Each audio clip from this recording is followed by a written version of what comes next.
Hello viewers, आपका स्वागत है।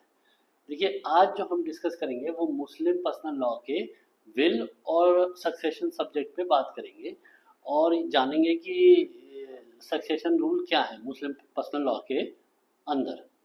तो देखिए, सबसे इम्पोर्टेंट बात क्या है, जब विल की बात आती है तो विल मुस्लिम पर्सनल लॉ के अकॉर्डिंग कोई भी पर्सन अगर विल करता है अपनी स्टेट की तो वो 1/3 से ज़्यादा की नहीं कर सकता। मतलब जितना उसका जो भी प्रॉपर्टी है उसमें 1/3 से ज़्यादा वो विल नहीं कर सकता। और अगर जैसे 1/3 से ज़्यादा करके गया है और उस पर डिस्प्यूट है, मतलब नॉलेज में आ जाता है ये बात और डिस्प्यूट होता है, तो 1/3 से जितनी ज़्यादा प्रॉपर्टी जो दी गई है वो इनवैलिड हो जाती है और बाकी 1/3 जो है वो वैलिड रहती है। अब फिर जो बाकी प्रॉपर्टी है वो बढ़ती है according to succession rules Muslim personal law के अकॉर्डिंग। और इम्पॉर्टेंट बात क्या है कि इस सब की जो का प्रोविज़न है वो जो कुरान है उसके कुरान में ही किया गया है, ताकि किसी तरीके का कोई डिस्प्यूट ना रहे।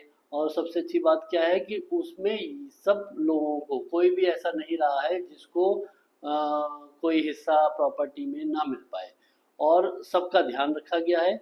और सबको अकॉर्डिंग टू, मतलब आप ये देखिए, अकॉर्डिंग टू प्रेफरेंसेस जो है वो उनको हिस्सा मिला है।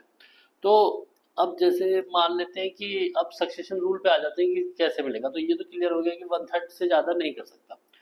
अब जैसे कोई इसके दूसरी बात क्या है, दूसरा इम्पोर्टेंट चीज़ ये है कि सक्सेशन में सब, मतलब मोस्टली मेंबर्स को, फैमिली मेंबर्स को फिक्स्ड शेयर है, वो फिक्स्ड शेयर मिलेंगे।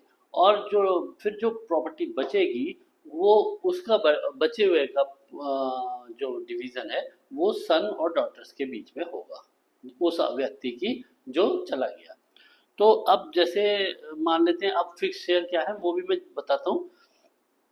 देखिए, जैसे हस्बैंड हस्बैंड को 1/2, मतलब 1/2 हाफ पोर्शन अगर चिल्ड्रन नहीं है, बच्चे नहीं है तो, और 1/4 अगर बच्चे हैं तो। ठीक है, मान लीजिए कि वो वाइफ चली जाती है किसी व्यक्ति की और उसका उसकी प्रॉपर्टी है, तो हस्बैंड के पास जो आएगी, अगर बच्चे नहीं हैं तो हाफ पोर्शन आएगा और अगर बच्चे हैं तो 1/4, मतलब 1/4 हिस्सा, चौथाई। इसके अलावा जैसे वाइफ, ये फिक्स्ड शेयर है। वाइफ वाइफ का हो गया 1/4 अगर बच्चे नहीं हैं, और 1/8 अगर बच्चे हैं। और वाइफ का जैसे मुस्लिम लॉ में यह है कि वो 4 वाइफ हो सकती है मैक्सिमम। तो तो चाहे एक हो या चार, 1/4 और 1 अगर बच्चे नहीं है, और 1/8 जो है, मतलब 1/8 अगर बच्चे हैं तो वो मिलेगा। और अगर वो चार भी हैं तो वो उतना ही हिस्सा सब आपस में इक्वल बटेगा। अगर एक वाइफ है या दो है या तीन है या चार, वो 1/8 हिस्सा ही मिलेगा अगर बच्चे हैं, और वो आपस में इक्वली बट जाएगा। ये फिक्स्ड शेयर है। अब इस पे अब पेरेंट्स की बात करते हैं, तो पेरेंट्स में फादर मदर को 1/6 मिलेगा अगर बच्चे हैं, और अगर बच्चे नहीं हैं तो मदर को 1/3 मिलेगा। और फादर को जो प्रॉपर्टी जैसे फिक्स शेयर वाले जितने मेंबर उसमें होंगे उस समय अगर बच्चे नहीं हैं तो उसके बाद जो पोर्शन बचेगा वो मिलेगा।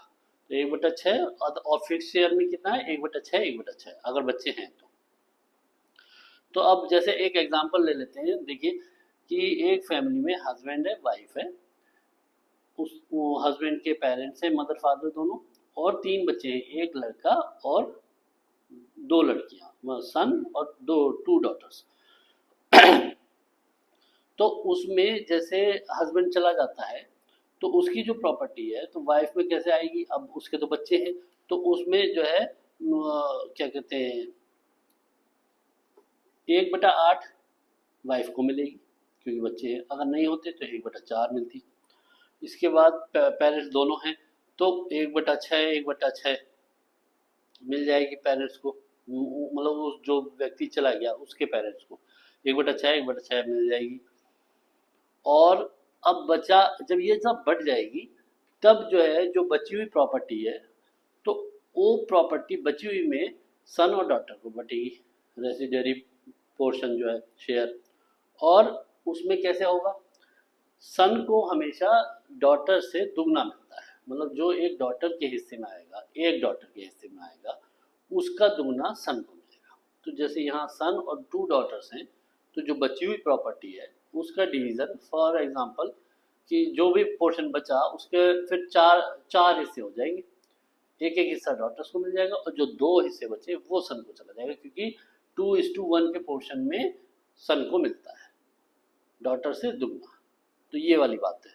और इसके बाद भी अगर इस सब के बाद भी कुछ प्रॉपर्टी बच जाती है तो वो बढ़ती है फिर नियरेस्ट जो मेल मेंबर होते हैं, जैसे फादर हैं उनको बचा हुआ पोर्शन मिल जाएगा, या और कोई है तो उसको मिलेगा, लेकिन बढ़ने के बाद ये सब। अच्छा, इसमें एक और इम्पोर्टेंट बात है कि ये जैसे हस्बैंड गया, जैसे हमारे एग्जाम्पल में हस्बैंड चला गया और उसकी डेथ हो गई, तो ये बटेगा, लेकिन ये तब बटेगा जब पहले ये देखा जाएगा कि उसके हस्बैंड का कोई लोन, कोई डेट्स वगैरह तो नहीं, ऋण वगैरह कोई तो नहीं चल रहा था उधार। अगर वो चल रहा था तो पहले उसको चुकता किया जाएगा, उसका पेमेंट किया जाएगा, फ्यूनरल एक्सपेंसेस निकाले जाएंगे। और अगर ये देखा जाएगा कि कोई विल तो नहीं करके गया है, अगर विल करके गया है तो जैसे मैंने बताया 1/3, 1/3, उतना पोर्शन निकालने के बाद उसके स्टेट में से फिर जो बचेगी प्रॉपर्टी, फिर उसको सक्सेशन के रूल्स के के अकॉर्डिंग, जैसे मैंने बताया, वो जो है उसके हिसाब से प्रॉपर्टी बटेगी। अब यहाँ पे ये तो रूल्स हो गए।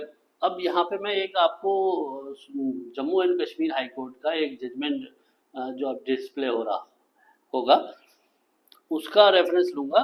उसमें भी ऐसे ही डिस्प्यूट आया था कि ब्रदर सिस्टर थे, तो सिस्टर ने अपने फादर की प्रॉपर्टी में क्लेम किया मुस्लिम कम्युनिटी के, तो उनको जो हाई कोर्ट ने बाकायदा अपने जजमेंट में कुरान में, क्योंकि ये प्रोवाइड किया गया है, कुरान में ही प्रोवाइड कर दिया गया है, और तो उस जजमेंट, इस जजमेंट में वर्स 11 जो आयत कहते हैं, आयत 11 कुरान की, उसके उसका इंग्लिश ट्रांसलेशन जो इस्लामिक स्कॉलर्स के द्वारा किया गया है, इंग्लिश ट्रांसलेशन, उसको बाकायदा कई 3-4 स्कॉलर्स के ट्रांसलेशन को कोट किया, और बाकायदा यही सब चीज़ उस कुरान में, जो कुरान में बताई गई है, उसका इंग्लिश ट्रांसलेशन है, और जो अब रिफ्लेक्ट हो रहा होगा, तो उसको उसमें इसी तरह से बांटा गया है। तो कोर्ट ने ये कहा कि देखिए कितनी अच्छी व्यवस्था की गई है कि कुरान में, ताकि किसी तरीके का कोई डिस्प्यूट ना रहे किसी मेंबर के बीच, और सबको कुछ ना कुछ मिले। अच्छा, तो इसलिए ये उन्होंने जो है इंग्लिश ट्रांसलेशन उसका कोट किया है, इसलिए मैंने ये जजमेंट आपको रेफर किया है। और सबसे अच्छी बात यह है कि सबका ख्याल रखा गया है, सबको कुछ ना कुछ मिले। सन को दुगना इसलिए मिलता है कि उसका रीज़न ये है क्योंकि मेल मेंबर्स को सारा कुछ मैनेज करना पड़ता है घर का, तो इसलिए उनको दुगना पोर्शन का की व्यवस्था की गई है। अदरवाइज सबको फिक्स जो है शेयर्स है। और मान लीजिए सन नहीं, हाँ एक चीज़ और रह गई कि मान लीजिए कि सन नहीं है, केवल डॉटर्स हैं, तो अगर एक डॉटर है तो हाफ जो है, हाफ ऑफ द प्रॉपर्टी उसको मिल जाएगी। बट अगर 2 हैं या 3 हैं तो 2/3 मिलेगा टोटल, और वो आपस में बटेगा, और जो बाकी प्रॉपर्टी अगर बचती है उसके बाद वो फिर वही मेल मेंबर जो नियरेस्ट होगा उनको मिलेगा, जैसे फादर, हस्बैंड के फादर अगर जीवित हैं तो उनको मिलेगा। तो बताइएगा कैसा लगा वीडियो, फिर मिलते हैं अगले वीडियो में। नमस्कार।